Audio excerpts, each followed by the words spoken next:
365 দিনে খোদার এক বছরে কোনোদিনও ফজরের নামাজ পড়লা না, মুসলমানের বাচ্চা এত বড় জানোয়ার হয়?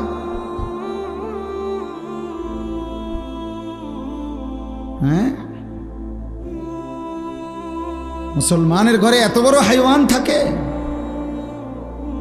তুমি মুসলমান, তুমি মুসলমান। 30 বছর মুসলমান সুদ খায়। মুসলমান প্রতিদিন ওজনে কম দেয়। মুসলমান সারা রাত নর্তকী দেখে, উলঙ্গ ছবি দেখে। মুসলমানের যুবক প্রতিদিন জিনার ব্যভিচার তালাশ করে। এই মুসলমান।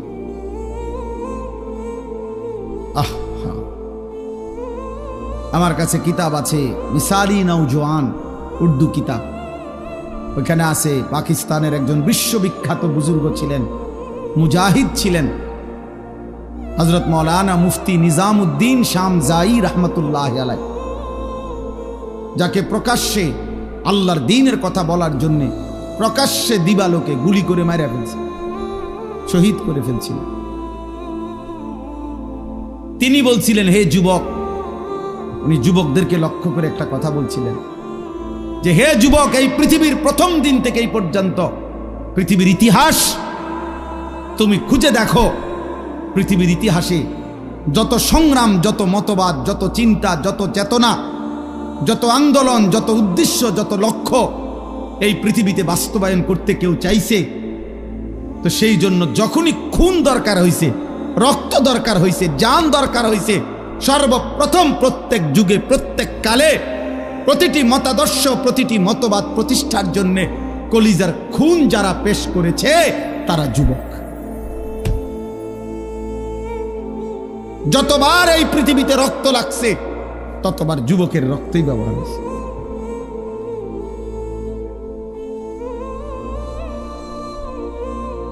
নওজোয়ানের রক্তই খুনি ব্যবহার। এজন্য যুবকের রক্ত বড় দাম, যুবকের ঘন্টার বড় দাম, যুবকের সেকেন্ড বড় দাম। আল্লাহ বলেন, আমি ওকে নিজে শক্তি দিছি। আল্লাহুল্লাযী খালাকাকুম মিন দুআফিন, আল্লাহ বলেন, আমি তোমাকে প্রথম সৃষ্টি করেছি দুর্বল শিশু। সুম্মা জাআলা মিন বাদি দুআফিন কুওয়া, সেই দুর্বল শরীরে আমি আল্লাহই দিয়েছি শক্তি, যৌবন। সুম্মা জাআলা মিন বাদি কুওয়াতিন দুআফান ওয়া শাইবা, আবার সেই শক্তি সামর্থ্যবান শরীরে আমি আল্লাহ আবার দিয়েছি দুর্বলতা এবং বৃদ্ধ। এই জন্য নওজোয়ান, কথা তো ছিল তোমরা ইসলামের জন্য লড়বা, কথা তো ছিল তোমরা আল্লাহর দ্বীনের জন্য কথা বলবা।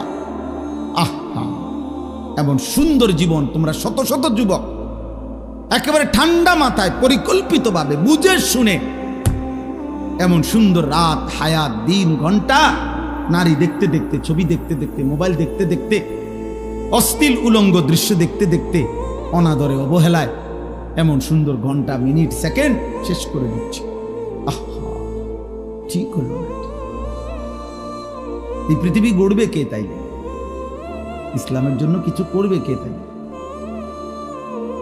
আল্লাহর দ্বীনের জন্য কিছু করবে কে? বাপ, সারা পৃথিবীর মজদুম মুসলমানকে কে বাঁচাবে? বাপ, মাহাদির পক্ষ হয়ে লড়বে কে? তাইলে দাজ্জালের বিরুদ্ধে লড়বে কে? আল্লাহর দ্বীনের জন্য বুক সোজা করে দাঁড়াবে কে? তাই তোমরা তো আমাদেরই সন্তান। তোমাদের যাদের বয়স 16 বছর, আমার 16 বছরের সন্তান আছে। আমার প্রথম সন্তানের বয়স 16 বছর। অতএব তুমি আমার সন্তান। তুমি ভেবে দেখো তো, রাসূলুল্লাহ সাল্লাল্লাহু আলাইহি ওয়াসাল্লামের 2 জন বিখ্যাত সাহাবী, কিশোর সাহাবী, একজনের নাম ছিল সামুরা ইবনে জুনদুব রাদিয়াল্লাহু তাআলা আনহু, আরেকজনের নাম ছিল রাফি' ইবনে খাদিজ রাদিয়াল্লাহু তাআলা আনহু। 2 জনই কিশোর। কিশোর বলা হয় করিবুল বুলুগ, কিশোর বলা হয় এই 13, 14, 14.5, 15-র আগে, মানে যার বীর্যপাত শুরু হয় তাকে বলে যুবক। এর আগের টাইমটারে, এর আগের 1-1.5 বছর 2 বছরের কয় কিশোর। যার উপরে গোসল ফরজ হয় তার আগের সময়টাকে বলে কিশোর। ওনারা দুইজন ছিলেন কিশোর সাহাবী। বদরের যুদ্ধের দিন দুইজনেই ওনারা যুদ্ধের ময়দানে, তো রাফে ইবনে, দুইজনেই আসছে লাইনে, কিন্তু রাফে ইবনে খাদিজ উনি একটু চালাকি করিয়া লাইনে যখন দাঁড়াইছে, তো বৃদ্ধাঙ্গুলির মধ্যে, সরাসরি হাদিসে আছে, বৃদ্ধাঙ্গুলির মধ্যে উনি একটু ভর দিয়া নিজের লম্বা দেখাইছে, ফলে উনার অনুমতি হয়ে গেছে ওই সাইজ দেখা, হে লম্বা আছে, ঠিক আছে, সমস্যা নাই, এখন লগে মিলে। কিন্তু এই সামুরা ইবনে জুনদুব উনি আর এটা তো বোঝে নাই, উনি এমনি স্বাভাবিক দাঁড়ায় আসছিল, ফলে ওনারে একটু ছোট মনে হয়েছে, তো ওনারে সরাই দিছে মানে লাইন থেকে। উনি যখন বুঝছে ওনারে আর নিবে না, তখন উনি ওনার আব্বা কে বলছে, বাবা আপনি নবীকে বলেন আমারে তো নিবে না কয়। অথচ জানেন আব্বা, ওরে যে নিছে রাফে ইবনে খাদিজকে, ও আমার লগে কুস্তিতে পারবে না, কুস্তি লাগলে আমি ওরে হারাই লেতে পারো, আপনি কম নবী, আমার শক্তি বেশি, আমি সাইজে ছোট। আল্লাহ নবী সাল্লাল্লাহু আলাইহি সাল্লাম শুনে অবাক হয়ে গেছে, বলছে আচ্ছা তো লাগো তো দেখি। তো সত্যি সত্যি সামুরা ইবনে জুনদুব রাফে ইবনে খাদিজকে কুস্তিতে হারাইয়া ফেলছে। আল্লাহ নবী সাল্লাল্লাহু আলাইহি সাল্লাম দুইজন কিশোর সাহাবীর জিহাদের আগ্রহ দেখে দুইজনকেই অনুমতি দিয়ে দিয়েছে। দোস্ত আমার, এ তো ইতিহাস, এটা গল্প না। একটা মাহফিলের আয়োজন হয়েছে আর আমরা কিছু কথা বললাম, আর আপনারা শুধু 2-4 বার সুবহানাল্লাহ কইয়া চলে গেলেন। না রে বাপ, এতটুকুর জন্য মাহফিল না, একটু বিবেক জাগানো, অনুভূতি জাগানো, আখিরাতের ফিকির জাগানো, পরকালের ভয় তৈরি করা, নিজেদের দায়িত্ব, কর্তব্য, আত্মপরিচয়। যে পরিচয় জানে না ভাইয়া, তার চাইতে বড় বদনসিব, হতভাগা আর কি। কোনো বাসের মধ্যে যদি কোনো প্যাসেঞ্জার উঠে, কন্ডাক্টর যদি বলে ভাড়া দেন, কই নামবেন, এই প্যাসেঞ্জার যদি বলে আমি জানি না আমি কোথায় নামবো, তোমার যেখানে ভাল লাগে তুমি নামাই দিও। আহা, এই কন্ট্রাক্টর ওই হেল্পার রে যে দরজার কাছে দাঁড়াইয়া মানুষ উড়ায়, ওরে কি বলবে যে এই পাগল করতে উড়াইনি, এই মাতাল দি কই যাবে, এটাও কই তারা বলবে কি না? বলো ভাই, এই বলো না। তাইলে তোমরা যারা 1 ওয়াক্ত নামাজ পড়ো না, তোমরা কই যাই বাবা? আমি জানতে চাইলাম তোমাকে, বলো না বাপ। তোমাদের যাদের চুল কাফেরের মতো, বেঈমানের মতো, এই ডান দিকে যাদের চুল বড়, বাম দিকে যাদের চুল বড়, সামনের দিকে যাদের চুল বড়, এই তো কাফেরের চুল। আর ঠিক কোন লাগতো না, এটাই সত্য, এটা ঠিকের কিতাব, এটাই তো সত্য কথা। হ্যাঁ, এটা কারো ঠিকের জন্য অপেক্ষা নাই, এটাই সত্য।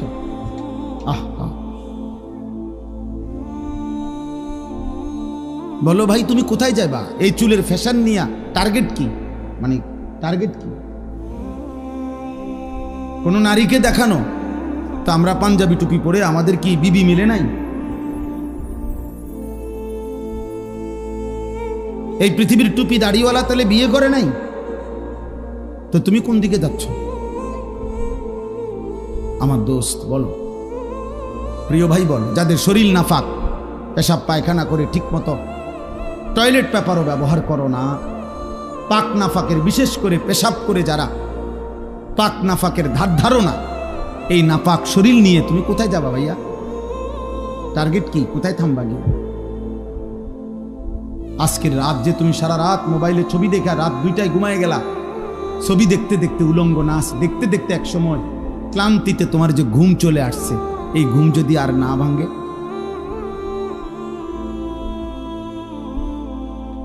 অনেক সিএনজির পিছনে লেখা থাকে, বাসের পিছনে লেখা থাকে, ঘুম ভাঙলে সকাল, না ভাঙলে পরকাল, লেখা থাকে না? ভেবে দেখো ভাইয়া, তো এই নাফাক শরীর কেউ তো জানলো না, তো তোমার গন্তব্য কোথায়? গন্তব্য কোথায়? এই জন্য আল্লাহ তাআলা বলছেন, বান্দা যাচ্ছ কোথায়? তুমি আমার থেকে ছুটবা কেমনে? আমি তো তোমাকে সৃষ্টি করেছি। ওয়ালাকাদ খালাকনাল ইনসান। এই জন্য এই কথা আল্লাহ প্রথম প্রত্যেককে মনে করাই দিছে, বান্দা মনে রেখো তুমি কিন্তু আমার সৃষ্টি। যদি তোমার সামান্য বিবেকও থাকে তাহলে তুমি আমার নাফরমানি কমপক্ষে করতে পারো না, কারণ আমি তোমারে বানাইছি, তুমি আমার। এই কায়নাত আমি সৃষ্টি করেছি তোমার জন্য। হুয়াল্লাযী খালাকা লাকুম মা ফিল আরদি জামিআ।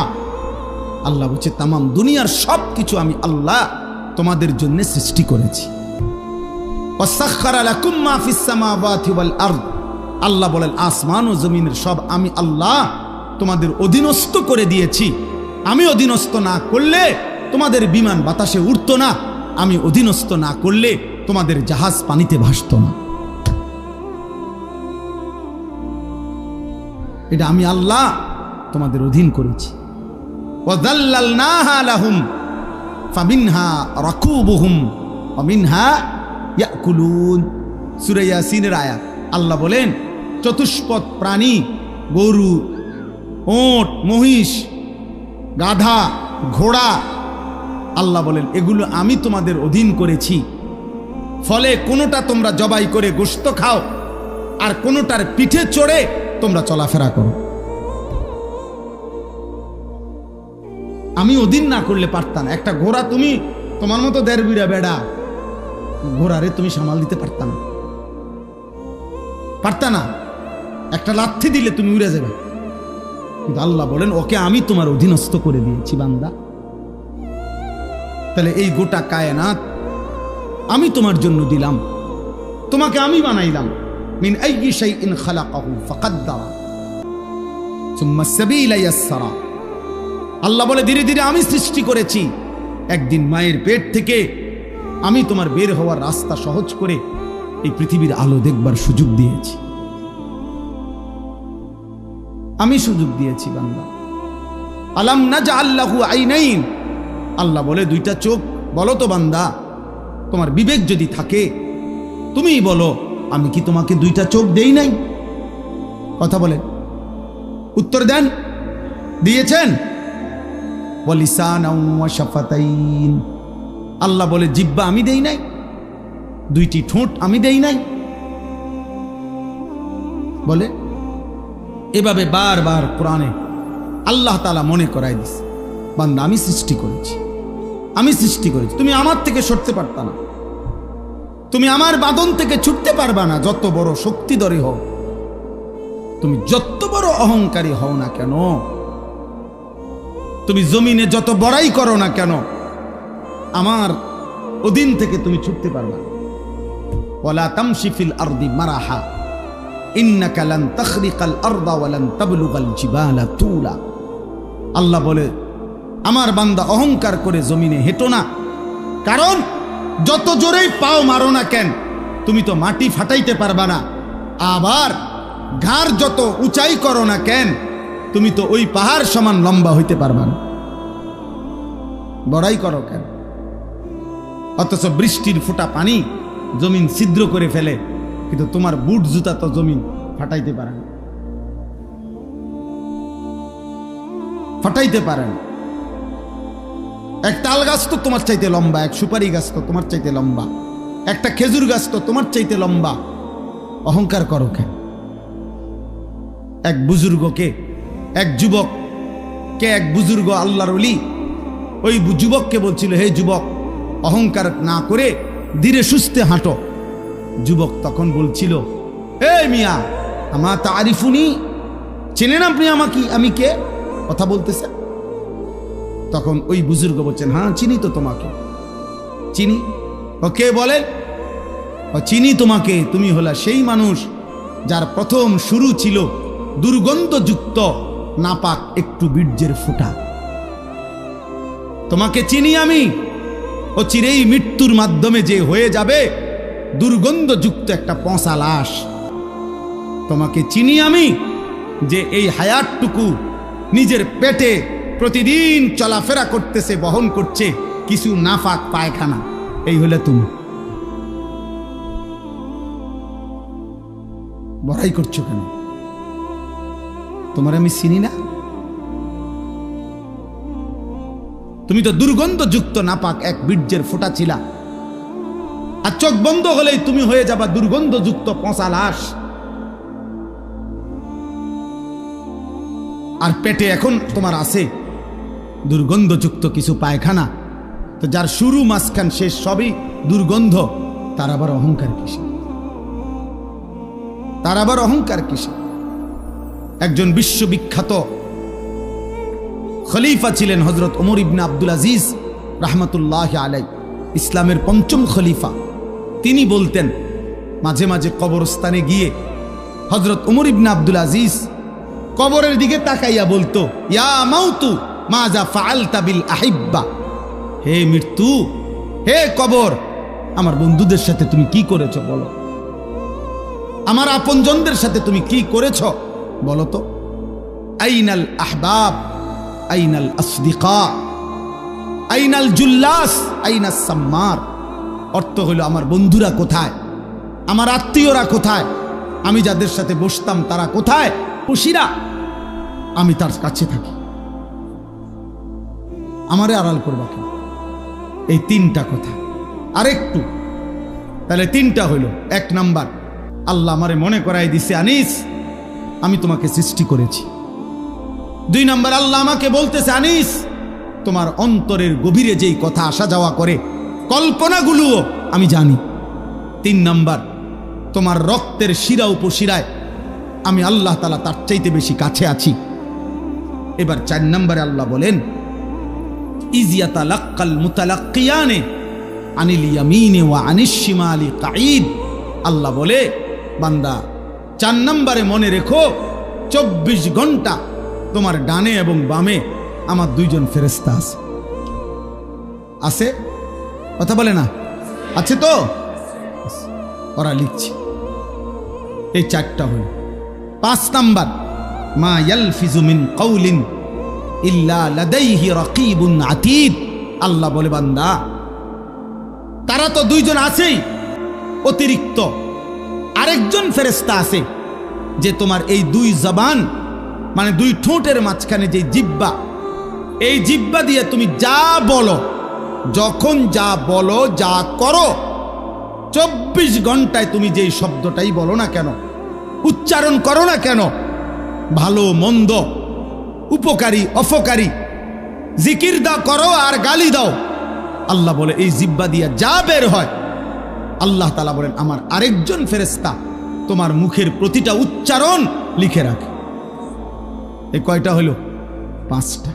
কয়টা? 5টা। 1, আমি তোমাকে সৃষ্টি করেছি, আমার থেকে যাইবা কেন? 2, তোমার অন্তরের গভীর বিষয়টা আমি জানি, আমার থেকে লুকাবা কেন? 3, আমি তোমার রক্ত প্রবাহিত শিরা উপশিরা তার চাইতে বেশি নিকটে আছি, তুমি আমাকে লুকাবা কেন? 4, আমার দুইজন ফেরেশতা 24 ঘন্টা তোমার পাশে আছে, তুমি তাদের ফাঁকি দিবা কেন? 5, আমার একজন ফেরেশতা তোমার জবানের সমস্ত উচ্চারণ লিখে রাখতেছে, তাকে আড়াল করবা কেন? এবার আল্লাহ বলেন শেষ কথা হলো এই, আল্লাহ তাআলা বলেন ওয়াজাআত সাকরাতুল মাউত বিল হক। বান্দা এই আমি দেখতেছি, আমি জানি, আমি তোমার কাছে আছি, আমার দুইজন ফেরেশতা, আমার একজন পৃথক জবানের কথা লেখার ফেরেশতা, এই পুরা তত্ত্বাবধানের ভিতরেই আমি আল্লাহ তোমারে জানিয়ে দিলাম, তুমি কাজে লাগাও বা নষ্ট করো হায়াতটাকে, আমল করো কিংবা নাফরমানি করো, আনুগত্য করো আর অবাধ্যতা করো, তুমি মনে রাখো এই অবস্থাতেই একদিন তোমার ওয়াজাআত সাকরাতুল মাউত বিল হক, সত্য সত্য কাজে লাগাও আর বরবাদ করো, একদিন সত্যি সত্যি তোমার মৃত্যু যন্ত্রণা চলে আসবে, মৃত্যুর সময় হয়ে যাবে। আর প্রত্যেক মানুষের মৃত্যুর সময় সর্বপ্রথম তার একটা মৃত্যুর যন্ত্রণা শুরু হয়, এটারে সাকরাতুল মাউত বলে। এরপরে আজরাইল আইসা মালাকুল মউত তার জান কবজ করে, জান কবজের আগেই তার একটা মৃত্যুর যন্ত্রণা হয়। আল্লাহ বলে যালিকা মা কুনতা মিনহু তাহিদ। এই মৃত্যু যন্ত্রণা থেকেই বান্দা, এই মৃত্যু থেকে তুমি গত 40 বছর, 30 বছর, 60 বছর পলায়ন করতে চেয়েছিলে, কিন্তু সেই মৃত্যু যন্ত্রণা শুরু হবে। মৃত্যুর সময় আসবেই আসবে। হাসলেও মরে যাবা, কাঁদলেও মরে যাবা, সুখে থাকলেও মরে যাবা, দুঃখে থাকলেও মরে যাবা, রাজপ্রাসাদের অট্টালিকায় থাকলেও মরে যাবা, জীর্ণ কুঠির কুড়ে ঘরে থাকলেও মরে যাবা। জীবনে কোনোদিন দুঃখ যদি না পাও তবুও মরে যাইবা। জীবনে কোনোদিন সুখও যদি না পাও তবুও মরে যাবা। কোনোদিন যদি না হাসো তাইলেও মৃত্যু হবে, কোনোদিন যদি না কাঁদো তাইলেও মৃত্যু হবে। 7টা মহাদেশের মালিক হলেও মরে যাবে, কোনো কিছুর মালিক না হলেও মরে যাবে। প্রিয় বন্ধু, শুধু মৃত্যু না ভাইয়া, একটা সাংঘাতিক কথা, এই শেষ কথাটা মনোযোগ দিয়ে শুনেন। সাকরাতুল মাউত, মৃত্যু যন্ত্রণা, প্রত্যেক মানুষের মৃত্যুর যন্ত্রণা হবে। এটা আল্লাহর ফয়সালা। সে নবী হোক, উম্মত হোক, পৃথিবীর সর্বশ্রেষ্ঠ নেককার হোক আর পৃথিবীর সর্বশ্রেষ্ঠ কাফের হোক, নাফরমান হোক, মৃত্যু যন্ত্রণা সবার হবে। তিনি নবী হন আর উম্মত হন, মৃত্যু যন্ত্রণা সবার হবে। আমাদের প্রিয় নবী সাল্লাল্লাহু আলাইহি ওয়াসাল্লামেরও সাকরাতুল মাউত, মৃত্যু যন্ত্রণা ছিল, বিশুদ্ধ হাদিসের মধ্যে আছে। ইমানদারেরও মৃত্যু যন্ত্রণা হয়, নাফরমানেরও মৃত্যু যন্ত্রণা হয়। বাকি একটু পার্থক্য হইল, ইমানদারের মৃত্যুর যন্ত্রণা যখন শুরু হয়, খুদার কসম ইমানদার তখন খুশিতে আনন্দে উৎফুল্ল হয়ে যায়, আর দিল দিয়া তখন ভাবে আমার বন্ধুর সাথে মোলাকাতের সময় হয়ে গেছে। গত 40 বছর আমি যারে ডাকতাম দিবানিশি, আমার সেই মহান মাওলা, আমার মালিকের সাক্ষাতের টাইম হয়ে গেছে। এজন্য মুমিনের মৃত্যু যন্ত্রণা তার কাছে আনন্দকর, আনন্দকর, মজাদার, তৃপ্তিদায়ক। কারণ সে বুঝে এবার আমার মাহবুব, এবার আমার মাওলা, এবার আমার আল্লাহর সাথে আমার সাক্ষাৎ হবে। কিন্তু প্রিয় ভাই, আমি এই কথাটাই শুধু বুঝাইতে চাই। তাফসীরের মধ্যে আছে, কোন নাফরমানের, কোন পাপী আল্লাহর প্রতি ঠিক মতো ঈমান নেয় নাই, হারামের উপরে ছিল, চুরি, ডাকাতি, জিনা, ব্যভিচার, মদ, জুয়া, সুদ, ঘুষ, কিস্তি, মা বোন বেপর্দা, বেহায়া, নাটক, সিনেমা, নাচ, গান, অশ্লীলতা, বেহায়াপনা, হারাম উপার্জন, এভাবে যে ব্যক্তি জীবন কাটাইছে, একটা উদাহরণ শুধু তাফসীরের মধ্যে লেখছে। ভাইয়া, এই উদাহরণটা শুধু শোনো, ছেলেরাও, বাবারাও, আমিও। এই পৃথিবীতে যদি কেউ, কিতাবে লিখছে যে 900 বছর একটানা, মনে করেন কেউ পৃথিবীতে হায়াত পাইছে, কয়শো বছর? এই 900 বছর সে আল্লাহর নাফরমানি করছে, আল্লাহর অবাধ্যতা করে গেছে। কিন্তু 900 বছরে 1 সেকেন্ড কোনোদিন তার কষ্ট হয় নাই, কোনোদিন সে কোনো দুঃখ, কষ্ট, বেদনা পায় নাই। মনে করেন, ধরে নেন 900 বছরে কোনোদিন কষ্ট কাকে বলে, দুঃখ কাকে বলে, যন্ত্রণা কাকে বলে সে বুঝে নাই, সে বুঝে নাই। খুদার কসম, তাফসীরের মধ্যে লিখছে, এমন ব্যক্তি 900 বছর টানা নাফরমানি করে কিন্তু কোনোদিন যে এক বিন্দু কষ্ট পায় নাই, ওই ব্যক্তিরও 900 বছর পরে যখন মৃত্যুর যন্ত্রণা শুরু হবে, আল্লাহর কসম, কসম খুদার তাফসীরে লিখছে, 1 সেকেন্ডের মৃত্যু যন্ত্রণা শুরু হলেই ওই নাফরমান তার 900 বছরের দুনিয়ার বেঁচে থাকার হায়াত, সুখ আর আনন্দ 1 সেকেন্ডেই ভুলে যাবে। কবরের আযাব পরে, জাহান্নামের আযাব পরে, হাসরের আযাব তো পরে মিয়া। এই মৃত্যু যন্ত্রণার 1 সেকেন্ডেই সে তার সুখের দুনিয়া সব ভুলে যাবে। এজন্য 60 বছরও যদি নারী দেখো, ছবি দেখো, হারামের উপরে থাকো, হারামখোর, মৃত্যুর প্রথম সেকেন্ড তোমার দুনিয়া ভুলাই দেবে। মৃত্যুর প্রথম সেকেন্ড। ইমানদারের মৃত্যু যন্ত্রণাই যেখানে ভয়ানক, নাফরমানের মৃত্যু যন্ত্রণা কেমন? আমার কাছে কিতাব আছে, ওয়াজাআত সাকরাতুল মাউত বিল হক, আরবি কিতাব, এই কিতাবের নামে এটা। ওই কিতাবের মধ্যে লিখছে, নবীজির একজন বিখ্যাত সাহাবী হযরত আমর ইবনুল আস, ওনাকে জিজ্ঞেস করা হয়েছিল মৃত্যুর পূর্বে ওনার ছেলে আব্দুল্লাহ ইবনে আমর ইবনুল আস, ছেলেটাও সাহাবী ছিল, উনি জিজ্ঞাসা করছে যে আব্বা, আপনি তো নবীজির একজন বিখ্যাত সাহাবী, এই মৃত্যুর পূর্ব মুহূর্তে মৃত্যুর যন্ত্রণা সাকরাতুল মাউত আপনার কাছে কেমন লাগতেছে? নবীর সাহাবী বলতেছে, ইয়া বুনাইয়া কাআন্না জিবালাদ দুনিয়া আলা সাদরি ওয়া কাআন্নি আতানাফাসু মিন সাকবিল ইবরা। সাহাবী বলে, বাপ, ছেলেরে আমার, মৃত্যুর এই পূর্ব মুহূর্তে সাকরাতুল মাউত মৃত্যু যন্ত্রণাটা আমার কাছে মনে হচ্ছে এই পৃথিবীর সমস্ত পাহাড় আমার বুকের উপরে চাপা দিয়ে রাখছে। কাআন্না জিবালাদ দুনিয়া আলা সাদরি, আর আমি যেন একটা সুইয়ের ছিদ্র দিয়া, সাকবিল ইবরা, সুইয়ের ছিদ্র দিয়া আমি যেন নিঃশ্বাস নিতেছি। আমার কাছে মৃত্যু যন্ত্রণা এমন মনে হচ্ছে। হযরত নূহ আলাইহিস সালাম ৯৫০ বছর দুনিয়াতে ছিলেন, ইমানদার নবী। ওই কিতাবে লিখছে, নূহ নবীকে মৃত্যুর পূর্বে জিজ্ঞেস করা হয়েছিল, যখন ওনার মৃত্যু যন্ত্রণা শুরু হয়েছে, ওনারে বলছিল যে হে নবী নূহ, আপনি দুনিয়াতে কতক্ষণ ছিলেন, কতদিন ছিলেন দুনিয়া?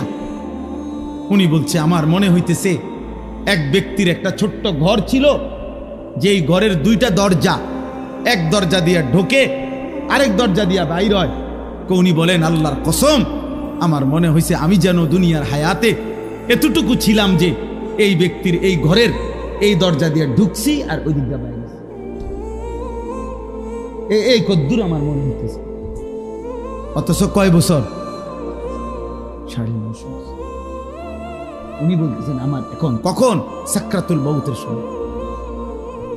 প্রিয় ভাই, নবীর যদি হয় এমন, সাহাবার যদি মনে হয় এমন, তো তোমরা যারা নামাজ পড়ছো না দোস্ত, তোমাদের কি মনে হবে? হারামখোর আপনার কি মনে হবে? এই সুদখোর, কিস্তিখোর, হারামখোর, কেমনে মৃত্যুর ওই প্রথম সেকেন্ডের যন্ত্রণা কেমনে সইবেন?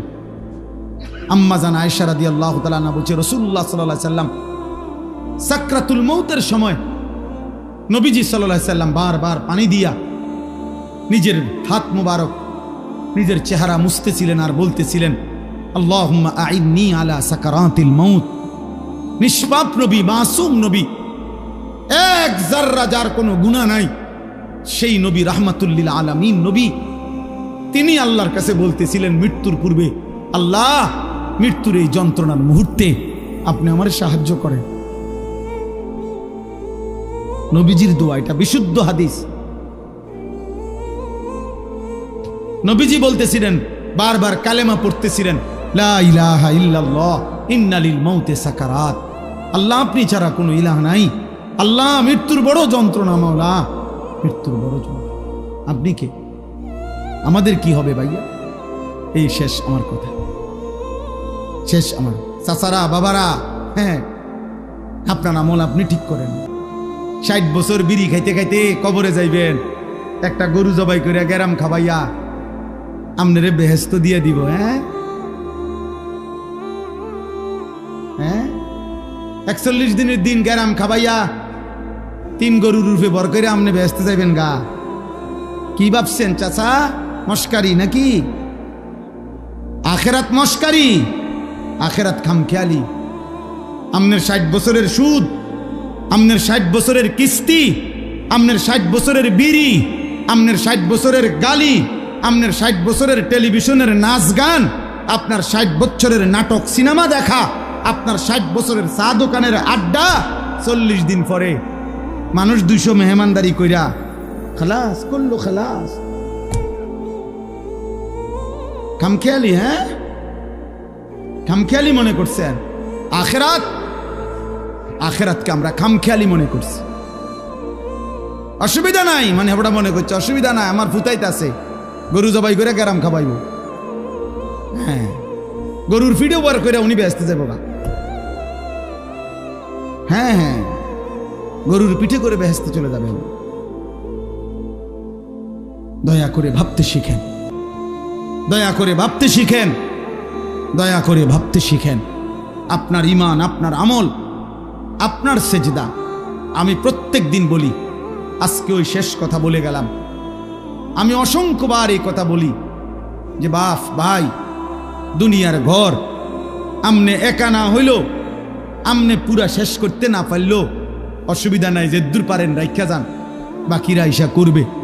হয়তো দাদা বিট বাঁধা গেছে, বাফে আইসা হয়তো সার ডালাই দিছে, এরপরে ফুতে আইসা চারিদিকের ইট গাইথা রুম দরজা জানালা সব ঠিকঠাক করে এখন থাকে।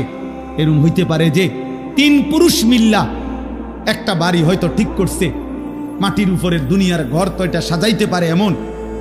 কিন্তু আমার শেষ কথা, কবর নামের ওই ঘর, মাটির নিচের যেই ঘর, আপনার ঘর যদি আপনি না সাজাইয়া যান, খোদার কসম আমনের ফুত নাতি সাজাবে না।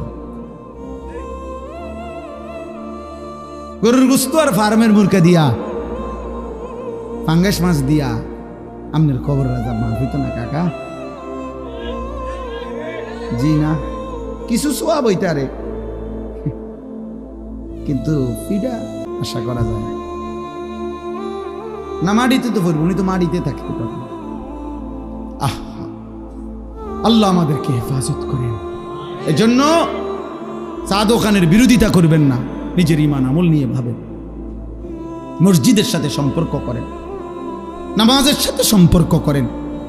দুনিয়ার প্রয়োজন শেষ করতে পারতেন না, আমনে সত্য মিথ্যা সুদ ঘুষ কিস্তি দিয়েও আপনার সংসারের প্রয়োজন আপনি শেষ করতে পারবেন না। আপনি মরার পরেও সংসারের বহু খরচ বাকি থাইকা যাবে। আমনে মরার 6 মাসের মাথা দেখবেন আমনের ঘরে সোফার কোনা ভাঙ্গা গেছে, জানালার গ্রিল নষ্ট হইয়া গেছে, দরজার সিটকারি খুলিয়া গেছে, বাথরুমের প্লাস্টিকের দরজা ইডি ভাঙ্গা ঠুরঠুর হয়ে গেছে, জুরজুর হইয়া গেছে। এগুলা নাই, অনেক কিছুই আবার করতে হবে সন্তানরা।